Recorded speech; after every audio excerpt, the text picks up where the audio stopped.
ታሪኩ የሚጀምረው በ1992 ከ6 ወራት በፊት ከእስር ቤት በተለቀቀው መርሰር በተባለ አደገኛ ወንጀለኛ ነው። ከዚህ ቀደም ወንጀለኛ ቢሆንም የወንጀል ህይወቱን ትቶ ምንም አይነት ህገወጥ ተግባር ለመፈጸም ወስኗል። በታሪኩ መጀመሪያ ላይ መርሰር ልጁ አንቷንን ለትምህርት ቤት ለማዘጋጀት ከእንቅልፉ ነቃ። አንቷንም ከእንቅልፉ ሲነቃ አብረው ቁርስ ይበላሉ። ነገር ግን በንግግራቸው አማካኝነት ግንኙነታቸው የሻከረ እንደሆነ ግልጽ ነው። አንቷን ሙሉ ህይወቱን ከእናቱ ጋርና ከአያቱ ጋር ነው የኖረው። ነገር ግን ከተወሰነ ጊዜ በፊት ባጋጠማቸው አደጋ ለሞት ተዳርገው ነበር። በውጤቱም መርሰር ከእስር ከተለቀቀ በኋላ አንቷን ከአባቱ ጋር ለመኖር ተመለሰ። መርሰር ከልጁ ጋር እንደገና ለመገናኘትና ግንኙነታቸውን ወደ ነበረበት ለመመለስ በሁሉም መንገድ ይሞክራል። ከአጭር ክርክር በኋላም አንቷን ወደ ትምህርት ቤቱ ሄደ። መርሰርም ወደ ስራው አመራ። በመንገዱ ላይም አንዳንድ እቃዎችን ለመግዛት በአንድ ግሮሰሪ አጠገብ ቆመ። በዚያም ሴትዮዋ እየሰራች ሳለ ሁለት ወረበላ ዘራፊዎች ገቡ። መርሰር ጣልቃ ገብቶ አስፈራራቸው። እናም ከወጣቶቹ አንዱ መሳሪያ ደቀነበት። ነገር ግን መሪያቸው በሰዓቱ መጥቶ አስቆማቸው። እናም ይህ ሰው ማን እንደሆነ እንደማያውቁና በአንድ ሰከንድ ውስጥ ሊገድላቸው እንደሚችል ነገራቸው። በኋላም መርሰር መሪውን ተሰናብቶ ወደ ስራው መሄዱን ቀጠለ። ይህ በእንዲህ እንዳለ ሪገን የተባለ ወጣት ከአደገኛ ኮፔላንድ ከተባለ ዘራፊ ጋር በሐይቁ ዳር ቆመዋል። በሐይቁ ዳርም ሆነው ትልቅ ዝርፊያ ስላለው እቅድ ይወያያሉ። ሪገንም በኋላ በመኪና ውስጥ ከወንድሙ ቲቶ ጋር አብሮ ከመጣው አባቱ ሎያል ጋር ተገናኘ። ሪገን በመኪናው ፕሉተን ወደሚባል ትልቅ ፋብሪካ ወሰዳቸው። እናም ፋብሪካው ካታሊክ ኮንቨርተር የሚባሉ መሳሪያዎች እንደሚያመርት ይነግራቸዋል። እነዚህም ከፕላቲኒየም የተሰሩ ውህዶች ከወርቅ የበለጠ ዋጋ ያለው ብረት ይይዛሉ። ፋብሪካውን በቅርቡ $10 ሚሊዮን በላይ አውጥቶ የፕላቲኒየም ኮንቨርተሩን ቅርጽ ወዳለው ድብል ቀይሮ በፋብሪካው ውስጥ በማከማቸት መጋዘን ውስጥ እንዳስገባም ያስረዳል። ሪገን በፋብሪካ ውስጥ የማንቂያ ደውልም እንዳለ ያሳውቃቸዋል። እናም እርሱን ከተጫኑት ትልቅ የግራናይት ካዝና ወደ ድብሉ ውስጥ ይወርዳል። እናም ለመስረቅ የማይቻል ያደርገዋል። ፖሊስም ወዲያው እንዲያውቁት ያደርጋል። የሪገን አባት ሎያልን በፋብሪካው ባለው ከፍተኛ ጥበቃ ምክንያት መዝረፍ በጣም ከባድ እንደሆነ ያምናል። እናም ሀሳቡን ውድቅ ያደርግበታል። ነገር ግን ሪገን አሁንም ተስፋ አልቆረጠም። ከሄዱም በኋላ መርሰር ወደሚሰራበት ፋብሪካ ይደርሳል። ከደህንነት ኃላፊ ዮሴፍ ጋርም ይገናኛል። መርሰር ወደ ስራው ከመሄዱ በፊት ትንሽ ይነጋገራሉ። ይህ በእንዲህ እንዳለ በቴሌቪዥን ጣቢያ አንድ ያልታጠቀ ጥቁር ሰው በመግደል 4 ፖሊሶች ለፍርድ ከቀረቡበት ፍርድ ቤት ውጭ ትልቅ ሰላማዊ ሰልፍ ስለመኖሩ ዜና ዘግቧል። ዮሴፍም ለመርሰር እንደነገረው ባለስልጣኖቹ ሰውየውን የገደሉት በቆዳው ቀለም ብቻ እንደሆነና በመላ አገሪቱ ያለ ሰዎች መቆጣታቸውንም ይገልጻል። ፍትህ ካልተሰጠ የእርስ በርስ ጦርነት ሊነሳ እንደሚችልም አስጠንቅቋል። መርሰርም ወደ ስራው ሲመለስ ዜናው ፍርዱ እንደቆመና በሚያሳዝን ሁኔታ 4ቱ መኮንኖች ክሳቸው እንደተቋረጠም ይገልጻል። በዚህም ምክንያት በመላ አገሪቱ ከፍተኛ ሁከትና ብጥብጥ ተቀስቅሷል። አፍሪካውያን በአሜሪካውያን እየተጨቆኑና ኢፍትሐዊ እንግልት እየደረሰባቸው እንደሆነ ተሰማቸው። ይህን ዜና ሲመለከት በትርምስና ግርግር ምክንያት ሁሉንም ሰው ከፋብሪካ እንደሚያወጣና ፋብሪካው እንደሚዘጋ ስለሚያደርግ ሪገን ዝርፊያውን ለመፈጸም ጊዜው አሁን እንደሆነ ወስኗል። አባቱን ሎያልን አግኝቶት እቅዱን አሳወቀ። እናም አባቱ ወዲያው ተስማማ። ሲቀጥልም ሪገን ቡድኑን ሰብስቦ ወደ ፋብሪካው ለማቅናት ተዘጋጁ። ሪገንም ቡድኑን ሲመለከት ሙሉ በሙሉ የማያምናቸው 2 ሰዎች ተቀላቅሏል። ምክንያቱም እንደ አባቱም ዘረኞች ናቸው። በፋብሪካው ውስጥም ስራ አስኪያጁ ሰራተኞቹን በሙሉ ለቀው እንዲወጡና ወደ ቤታቸው እንዲወዱ ነግሯቸው እየተበተኑ ነበር። ይሁን እንጂ መርሰር ከጆሴፍ ጋር በመነጋገር ልጁን አንቶኒን ለማምጣትና በፋብሪካ ውስጥ ለማደር እንዲፈቅድለት ጠይቋል። ምክንያቱም ሰፈራቸው በወንጀለኞች የተሞላ ስለሆነና አመጹ እዚያ እየጠነከረ በመሆኑ ነበር። ዮሴፍ ባለው ሁኔታ ምክንያት ለመስማማት ተገደደ። መርሰር መኪናውን ይዞ ለመውሰድ በቀጥታ ወደ ቤቱ አቀና። ቤቱ የሚገኝበት አካባቢ ሲደርስም ሰዎች በአመጽ እየዘረፉና ንብረቶችን እያወደሟቸው አገኘ። ትርምስ ቢኖርም መርሰር ጉዳዩን ችላ በማለት ልጁን ፍለጋ ወደ ቤቱ ሄደ። አንቷን ግን ሊገኝ አልቻለም። በተለይም ምሽት ስለነበርና ውጪ ያለው ሁኔታ አደገኛ ስለነበረ መርሰር ደንግጦ ነበር። አንቷንን ለማግኘት ሰፈሩን ማሰስ ጀመረ። ነገር ግን የተስፋፋው ትርምስ አስቸጋሪ እንዲሆን አድርጎታል። እንደ እድል ሆኖም ከጥቂት ቆይታ በኋላ መርሰር ልጁን ቆሞ አገኘው። ሰዎቹ በሚያደርጉት ነገር ተደናግጦ መርሰር በፍጥነት አንቷንን ያዘና መኪና ውስጥ ገብተው ወደ ፋብሪካው አመሩ። በመንገድ ላይም አንቷን ከተቃዋሚዎቹ ጋር የመቀላቀል ፍላጎት እንዳለው በግልጽ ከአባቱ ጋር መነጋገር ጀመረ።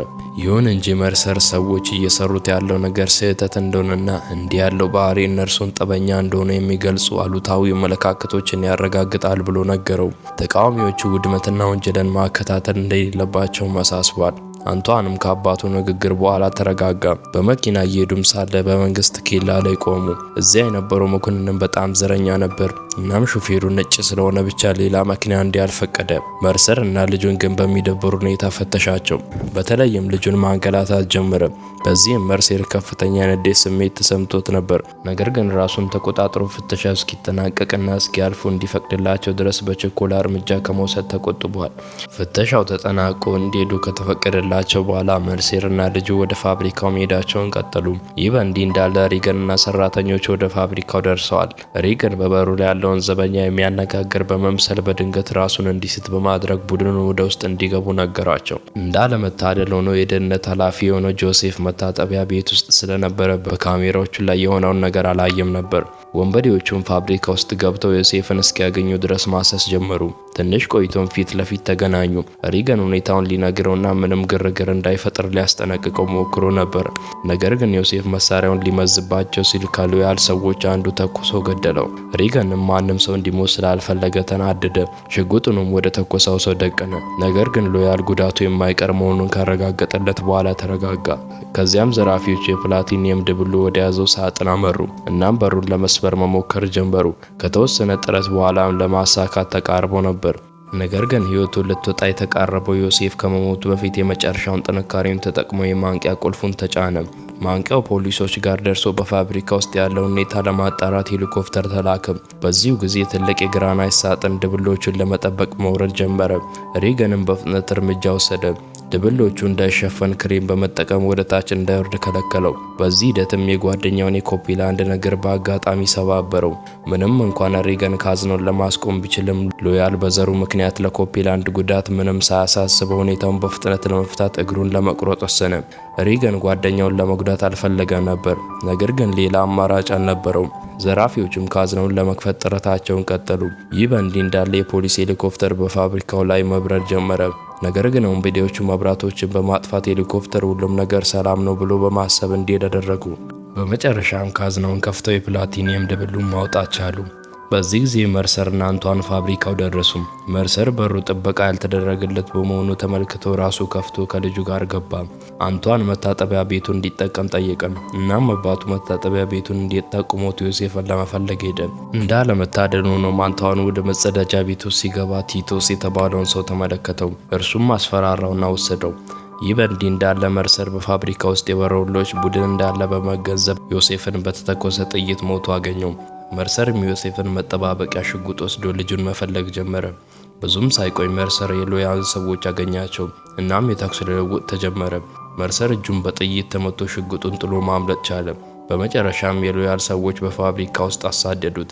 ትንሽ ቆይቶ መርሰር ሪገንን የዘረፈውን ዕቃ ለማዘዋወር መጫኛ መኪና ይዞ ሲመጣ አገኘው። ጭንቅላቱንም በመምታት ራሱን እንዲስት አደረገ። በኋላም የመጫኛ መኪናውን አንድ ክፍል በመንቀል እንዳይንቀሳቀስ በማድረግ ሪገንን ያግተዋል። በዚህ መሃል ቲቶ አንቷንን ወደ አባቱ ሎያል ወሰደው። ይሁን እንጂ ሎያል ልጁን ባየ ጊዜ በጥቁር ቆዳው ምክንያት አመናጨቀው። አንቷንም አባቱ በፋብሪካ ውስጥ እንደሚሰራና በውጪ በተፈጠረው ሁከት ምክንያት እዚህ ሊፈልገው እንደመጣ ነገር ግን እንዳላገኘው በመናገር እንዲለቁት ተማጸናቸው። እርሱ ከሚሆነው ነገር ጋር ምንም ግንኙነት እንደሌለውና መሄድ እንደሚፈልግም ነገረው። በዚህ መሃል ከባድ ጉዳት የደረሰበት ኮፒላንድ በህመም መጮህ ጀመረ። ሎያል ምንም አይነት ስሜት ሳይሰማው ሌላ ግርግር እንዳይፈጠር ሲል ያለምንም ርህራሄ ኮፒላንድ ላይ ጥይት አርከፈከፈ። በዚያን ጊዜ መርሰር ተደብቆ ሎያል ኮፒላንድን ሲገድል እንዲሁም ልጁን ታግቶ እየተመለከተ ነበር። መርሰርም እርምጃ ለመውሰድ ፍላጎት ቢኖረውም በዚያ ቅጽበት መቅረብ በጣም አደገኛ እንደሆነ ያውቅ ነበር። ካዝናውን በተሳካ ሁኔታ ከከፈቱ በኋላ ሎያል ዝርፊያው በተሳካ ሁኔታ ስለተካሄደ ተደስቶ አንቷንን እንዲሄድ ለመልቀቅ ወሰነ። ይሁን እንጂ ሰዎቹ አንድ ሰው ሊያስቆማቸው እየሞከረ እንደሆነ በፍጥነት ነገሩት። ይህም ሎያል ችግር ያመጣባቸው የአንቷን አባት መርሰር መሆኑን እንዲገነዘብ አድርጎታል። በንዴትም ሎያል አንቷንን በድጋሚ ያዘው። በዚህ ጊዜ እንደ አዲስ ታጋች አድርጎ ያዘው። በተመሳሳይ ጊዜ ሎያል መርሰርን ፈልጎ እንዲገድሉ ታዘዛቸው። መርሰር በፋብሪካ ውስጥ እየተሸለኮለከ በጥንቃቄ እየተንቀሳቀሰ ነበር። ጣሪያ ላይ ያለም የፖሊስ ሄሊኮፕተር በፋብሪካው ሲበር አስተዋለ። ወደ ላይም ወጥቶ ለሄሊኮፕተሩ ምልክት ለመስጠት ሞከረ።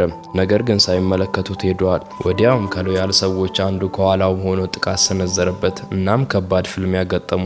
መርሰር ጉዳት ቢደርስበትም ሰውየውን በመስታወት መስኮት በመወርወር በቀጥታ በሎያል ፊት ፈጠፈጠው። በዚህም የተናደደው ሎያል ነገሮች በፍጥነት ለማስቆም ወሰነ። ከዚያም መርሰር ወደ ሪገን ሄዶ እዚያ ያለው አባት ነው ወይ ብሎ ጠየቀው። ሪገንም አዎ በማለት መለሰለት። መርሰርም መልሶ አባት ምንም ልብ የለውም፣ ገና ልጅ የሆነውን ልጄን እያስፈራራ ነው። እናም በቡድን ውስጥ ብቸኛ ጥቁር ሰው የሆነውን ጓደኛን ኮፒላንድን ገደለው በማለት ነገረው። ሪገንም በዚህ በጣም ደነገጠ። በአባቱ የተደረገውን ክህደትና የጓደኛውን ሞት ሲያስተናግድ ሪገን በጣም አዘነ። በድንገት በፋብሪካው ስፒከር በኩል ድምጽ ሲመጣ ሰሙ። ሎያልም እንዲህ ሲል ተናገረ። ልጅህ ከኔ ጋር ነው፣ 10 ደቂቃም አለ።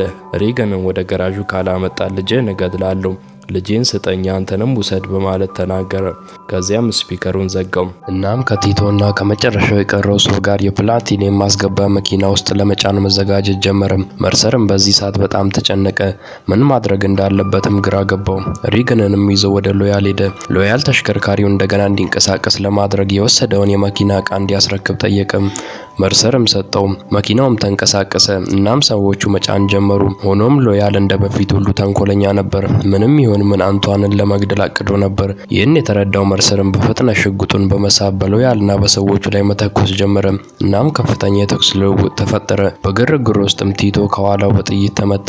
ሪገንም በፍጥነት እርምጃ በመውሰድ ወንድሙን ያዘና ዕቃው ወደ ተጫነበት መኪና ጎትቶ ወሰደው። መርሰርም በበኩሉ አንቷንን ወሰደና ወደዚያው መኪና ገቡና ከፋብሪካው አንድ ላይ አምልጠው ወጡ። ሎያል ግን ሊተዋቸው አልፈለገም። ከሰዎቹም አንዱን ያዘና ውጭ ወደ ቆመው መርሰር መኪና ውስጥ ዘለው ገቡና ያሳድዷቸው ጀመር። የሎያል ሰው መኪናውን ለማቆም እየተኮሰ በከፍተኛ ፍጥነት ማሳደድ ጀመረ። ይህ በእንዲህ እንዳለ በሽሽት መኪና ውስጥ ቲቶ በሞት አፋፍ ላይ ነበር። እናም ሪገን በሐዘን ተውጧል። በሚያሳዝን ሁኔታ ቲቶ በሪገን እቅፍ ውስጥ ሞተ። ሪገንም በዚህ በድጋሚ እጅግ አዘነ። ማመንም ከበደው። በበቀል ፍላጎትም ተገፋፍቶ ሪገን የመኪናውን በር ከፍቶ በአባቱ ሎያል ላይ መተኮስ ጀመረ። ነገር ግን ሪገን በጥይት ተመታ። እናም ከአባቱ ጋር የነበረውን ሰው ለመግደል አልቻለም። የሪገን መኪና ከቁጥጥር ውጭ በመሆኑ ተገለበጠ። ከአደጋው በኋላም ሎያል መጣ። የፕላቲኒየም ድብ ሁሉ መሬት ላይ ተበትኖ አየም። የሞተ ልጁ ቲቶና በሕይወትና በሞት መካከል ያለውን ሪገንን ተመለከተ። በዚህም ዝም ብሎ ሁሉንም ነገር እንዳጣ ተገነዘበ። በመጨረሻም የጨካኔ ድርጊት አይኑን ወደ መርሴር ከማዞሩ በፊት የሪገንን ሕይወት ራሱ ጨረሰው። መርሰርም በትንሹ ቀስ ብሎ ከመኪናው የተንፏቀቀ ሲወጣ ሎያል ገጠመው። ሎያልንም ሊገድለው ሲል ከኋላው የተኩስ ድምጽ ተሰማ። ከመኪናው ወጥቶ ሽጉጥ በማንሳት አባቱን ለማዳን ሎያልን በጥይት የገደለው አንቷን ነበር። በዚህም ዘራፊዎቹ በሙሉ ሞተዋል። በመቀጠልም መርሰር በጸጥታ ልጁን አንቷንን ወሰደ። እናም አብረው በህመምና በአደጋ ተሞልተው ወደ ቤታቸው ተመለሱ።